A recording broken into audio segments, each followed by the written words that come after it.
भारतीय संस्कृति की दृष्टि से देखें तो संघर्षों के सोपानों पर चढ़कर सफलता प्राप्त करने वाले युवक कहलाते हैं। लाखों वर्षों तक कोयला घिसा जाता है तो हीरा बन पाता है, भट्टी में सोना तपा जाता है तो कुंदन बन पाता है, प्रकृति के प्रतिरोधों को सह सकने वाला बीज वृक्ष बन पाता है और धाराओं को चीरने वाला तैराक बन पाता है। जितनी भी परिभाषाएं हैं, जितने भी उदाहरण हैं, वो सारे के सारे युवा व्यक्तित्व के, युवा सोच के, युवा चिंतन के उदाहरण हैं। संघर्षों को सौभाग्य की तरह वर्ण करने वाले युवा कहलाते हैं, क्योंकि हमारे देश में युवा उम्र से नहीं दृष्टिकोण से तौले जाते हैं। हमारा देश अद्भुत देश, जिनका जीवन ठहर गया है, जिनका उत्साह ठंडा पड़ गया है, जिनके अंदर क्रांति की संभावनाएं जन्म नहीं लेती, जिनके मन में समाज को बदलने की, संस्कृति को उठाने की, राष्ट्र को बढ़ाने की सोच करवटें नहीं बदलती, जिनकी रगों में उमंग का, उत्साह का, उल्लास का उबाला नहीं आता, जिनके हृदय में दुखियों को, पीड़ितों को देखकर दया नहीं आती, करुणा नहीं आती, वो 18 के हों, 20 के हों, 22 के हों, फर्क नहीं पड़ता, उनका यौवन चला गया है, जवानी खो चुके हैं, वो लोग बूढ़े हो चुके हैं। और वहीं पर यदि व्यक्ति 60 का है, 80 का है, 90 का है, 120 का है, यदि उसके मन में राष्ट्र के निर्माण की, संस्कृति के उत्थान की, यौगिक उत्कर्ष की बात आती है, तो हमारी दृष्टि में युवा है, क्योंकि हमारा देश उमंग से, उत्साह से, उल्लास से ओतप्रोत युवाओं का देश। एक ऐसा देश है जहां पर 89 वर्ष की उम्र में गोस्वामी तुलसीदास रामचरितमानस लिखने के लिए बैठते हैं। एक ऐसा देश है जहां पर 120 की उम्र में तेलंग स्वामी दीक्षा ग्रहण करते हैं, 118 की उम्र में नागार्जुन समाधि की यात्रा पर निकलते हैं, और 4 वर्ष के ध्रुव, नचिकेता, प्रहलाद, लिस्ट एकदम इनॉर्मस है, उपमन्यु, दालक, श्वेतकेतु, अष्टावक्र, ये सब जन्म से योग का ज्ञान लेकर के आते हैं। क्योंकि हमारे देश में युवा होने का मतलब उम्र की निर्धारित कैटेगरी में होना नहीं होता। हमारे देश में युवा होने का मतलब राष्ट्र के प्रति, समाज के प्रति, संस्कृति के प्रति सही जज्बे का और सही जोश का होना होता है। और दोस्तों, आज की तारीख में अपना देश, अपना समाज ऐसे युवाओं की तलाश बड़ी शिद्दत से कर रहा है, बड़े दिल से कर रहा है। क्यों?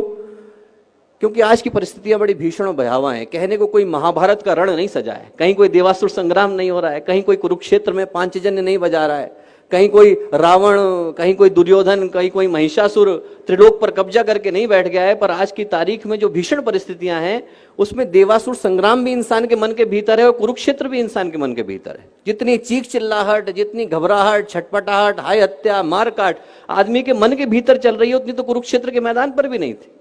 आज का इंसान आलीशान मकान लेकर के बैठा है, करोड़ों के ढेर लेकर के बैठा है, सुख सुविधाओं के अंबार लेकर के बैठा है, पर भावनात्मक रूप से तो रिक्तता लेकर के बैठा है। 9 मंजिल का मकान बना करके बैठा है, पर परिवार को तो भुला करके बैठा है। चंद्रमा पर जाने का यान बना करके बैठा है, पर मां को तो भुला करके बैठा है। महंगे अस्पताल लेकर के बैठा है, पर सेहत तो गंवा करके बैठा है। यूएस की डिग्री लेकर के बैठा है, पर कॉमन सेंस तो भुला करके बैठा है। और सबसे बड़ी बात कि जनसंख्या बढ़ा करके बैठा है, पर मानवता को तो गंवा करके बैठा है। तो दोस्तों, यदि ये सब कुछ ऐसा ही चलता रहा जैसा आज हम देख रहे हैं, तो हम अपने बच्चों के लिए शमशान घाट छोड़ करके जा रहे होंगे। हमारे बच्चे हमें कभी माफ नहीं करेंगे। इस दुनिया को बदलने की आवश्यकता है। इस दुनिया को बदलने के लिए ऐसे व्यक्तित्वों की आवश्यकता है जिनका जीवन उन प्रकाश स्तंभों की तरह से हो जो भटकते राहियों को दिशा दिखा सके, जिनका जीवन उन टिमटिमाते दीपों की तरह से हो जो घटाटोप अंधियारे से लड़ने का साहस रखते हो, जिनका जीवन उन नींव के पत्थरों की तरह से हो जो अपने कंधों पर इमारतों को उठाने का दम रखते हो, जिनका जीवन उन नाव के मस्तूलों की तरह से हो जो धाराओं को चीरने का साहस रखते हो, जिनका जीवन पूज्य गुरुदेव की तरह से हो, एक ऐसे व्यक्ति की तरह से हो जिनने अपने जीवन के 58 वर्ष किसी से मुलाकात नहीं करी और बाकी के 22 वर्षों में 3400 किताबें लिखी और सारी की सारी फ्री अवेलेबल करा दी, कोई ले जाए उसे, no copyright, anyone can have it. इस तरीके के व्यक्तित्वों की तरह से हो जो लाखों करोड़ों को दिशा दिखाने का साहस रखते हो। मेरी दृष्टि में युवा होने की यही परिभाषा है। जिसका जीवन पवित्रता और प्रखरता की परिभाषा बन जाए वो युवा कहलाता है। और इस देश का सौभाग्य है कि आज हमारी 70% आबादी युवा आबादी, और इस सौभाग्य को दुर्भाग्य बनते देर नहीं लगेगी। यदि इतने सारे लोगों को हम लोग दिशा देने से वंचित रह गए, इतने सारे लोगों को यदि हम लोग सही दिशा नहीं दिखा पाए, तो इस सौभाग्य को दुर्भाग्य बदलते देर नहीं लगेगी। तो दोस्तों, जो युवाओं का यौवन है, उनकी संघर्षों से लड़ने की क्षमता है, वो धारा है। हिंदी में हम लोग कहते हैं दिशा धारा, वो धारा है। और उसके जीवन को सही दिशा देने का नाम योग का है।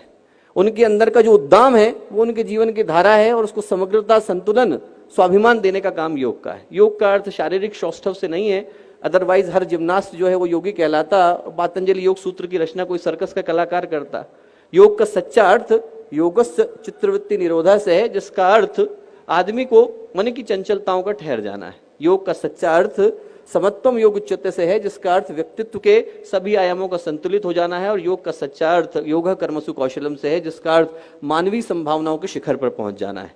तो जब बात युवा योग की है तो मैं यही प्रार्थना करूंगा कि इस कार्यक्रम की जब परिणति हो, जब हम लोग अंतर्राष्ट्रीय योग दिवस मना रहे हो, तो उसका जो शुभ परिणाम इस रूप में निकल करके आएगा, यदि इस देश को भगत सिंह की तरह के योगी मिलेंगे, सुभाष चंद्र बोस की तरह के योगी मिलेंगे, स्वामी विवेकानंद की तरह के योगी मिलेंगे, उनने योग किया हो न किया हो, यदि उनके मन में भारतीयता की भावना थी, समाज को बदलने की भावना थी, तो मेरी दृष्टि में योगी थे, और ऐसे योगी निकल करके आएंगे तो इस देश का, इस समाज का, इस राष्ट्र का भविष्य बिल्कुल नया होगा, नूतन होगा और मंगलकारी होगा। बहुत बहुत शुभकामनाएं, बहुत बहुत मंगल।